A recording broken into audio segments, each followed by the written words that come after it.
Биеийн лүүд амьдсан хог живийн чанартай юмнууд яг ярихдаа яваад байгаа байхгүй. Тэгээд хин камерын өмнө зогсон тэр нь өөрийнхөө байр суулийг илэрхийлээл ингээд яваад хүмүүс ч одоо би хэлсэн шүү зөндөл хэлсэн.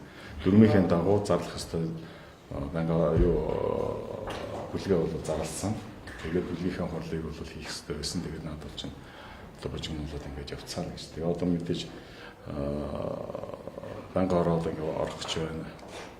Тэгээд чуулган ингээд тэгээд одоо асуудлууд дараагаас ингээд явж чадах тохиолдолд энэ бүлгийн асуудлыг одоо энэ маргаас таваад яах вэ? Ер нь бол өдөр цуг бидний хорлол гэсэн юм шаардлага тавьжсэн шүү дээ. Өдөр цуг л гэтэл зарлахгүй байж явж яваад зарласан өдөр цуг нь хизээгэж хагас байдаг.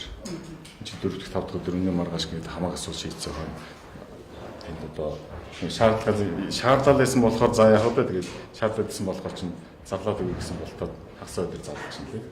Тэгэхээр одоо нийт өдрөөс тэгээд бүлэмлэгээ дахиад одоо хордуулаад явна да. Тэгээ энэ нээж хэн ирэхгүй байх юм харъя. Тэ. Миний хувьд бол одоо дөрмийнхээ дагуу явж байгаа хүний хувьд бол нэг өдөр 10 цагаас бүлгийн хорлыг тэгээд зарлаад явна ч юм зөв нөгөөдөл маань ирэх ч юм уу ирэхгүй ч юм уу тэгээд байдлыг л харъя. Та одоо бол бүлгийн дагах хэвээрээ байна. Одоо дөрмийнхээ дагуу бол байгаа л гэж бодож байгаа шүү дээ. Энд ч одоо жоохон нөгөөдөл маань өөрийнхөө өнцгөөс бас бодож байгаа үст тий. Монгол Ардын намын хагалтай ер нь хаа өмч дуусна? Өнөөдрөөс дуусах үү? Тий. Тэр нь бол яг одоо улс төрийн амьдрал дотор байдаг асуудал. Гэхдээ зүгээр энэ одоо бол арай л илүү одоо улаан зураас таваад болчихлаа. Бүр одоо болгож болох болгоныг л болгож, сольж болох болгоныг л сольё гэсэн нэг юм бол орчлоо. Хурц төрж хаана хурц төрж болох юм? Тэнд очиж хурц төрөй гэдэг нэг юм байдал бол орчлоо. Өнөөдрөөс багш нар хугацаагүй ажил хайлт зарлж байна. Улсын хурлын гишүүний тухай та ямар байр суурьтай нь ер нь энэ асуудлыг яаж шийдвэрлэх ёстой юм? Би бол одоо буруутгахгүй байгаа. Ажил хаях дээр хүртэл тулж байгаа бол ажлаа хийж одоо асуудлыг бол шийдэх ёстой.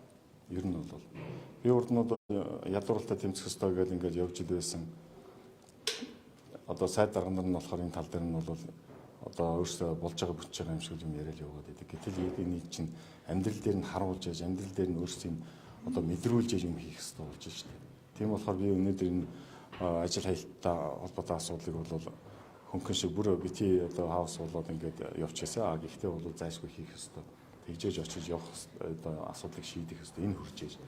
За зүгээр эртээд бүлэг дээрээс нөгөө бүлэг дээрээс гэж хэлээ дээ. Одоо эмчнэрийн цалин нэмэгдүүлээ, багш нарын цалин нэмэгдүүлээ гэсэн асуудал ярьсан байлээ. Тэгэхээр энэ бол зүгээр л одоо нэг ийм сургаар асуудлыг шийдэж байгаа юм шиг л зүгээр нэг тийм мессеж авчиад хайчих байгаа байхгүй дээ. Тэгэхээр бид энэ чинь зөндөө ярьсан. Бүлэг дээр зөндөө урд нь ярьсан. Тэр үед сангийн сайд юу гэж ярьж байсан гэхээр бүтэхгүй мөнгө байхгүй гэж хэлсэн шүү дээ. Нэг Монголын сайд нь яасан бүтэхгүй гэж хэлсэн. Одоо тэгсэн чинь 6% нэмэгдүүлэх боломж олцоо байх яг байж болох юм гэж хэлсэн чинь одоо бүр 8% нэмэгдүүлэхээр болцсон явж байна. Тэгээ энэ мөнгө төгрөг нь хаанаасаа шийдчихсэн. Засгийн газар нэгэнт одоо өргөн барьж, хуулийн өргөн барьчаад тэгчээд буцаж эргэж өөрсдийнхөө хуулийг засаж байгаа юм шиг юм яриад иж болохгүй шүү дээ. Энэ хуулийг чи одоо өнөөдөр хэн засаж болох болцоотой гэж яваад өнөөдөр улсын их хурл. Улсын их хурл дотроос одоо энэ хэлцүүлгийн ав дээр ажлын хэсэг гарна. Энэ ажлын хэсэг дээр үзчихээж бүх санаанууд энэ чинь багцлж яаж тэгжээж энд чинь санаад орж ирнэ шүү дээ. Гэтэл засгийн тэргүүн нь өөрөө гарч ирэн бодлоо 6%, 8% болголоо. Тэгээд 10-аас 20% одоо цалин нэмлээ гэдэг. Энэ чинь юу гэсэн үг юм чи? Өөртөө өргөн барьчаад өөртөө энийг тэгвэл суулгачаад ороод ирэх юм яасан. Суулгалгүй орж ирчээ. Тэгээ одоо асуудал ингээ үүсээд ирэн гутал чинь улсын хурлын гишүүний байр сууриас одоо тэнд болох хэрэгтэй. Тийм болгоно гэдэг ингээд явж байгаа. Иймэрхүү байр суурьтай тийм.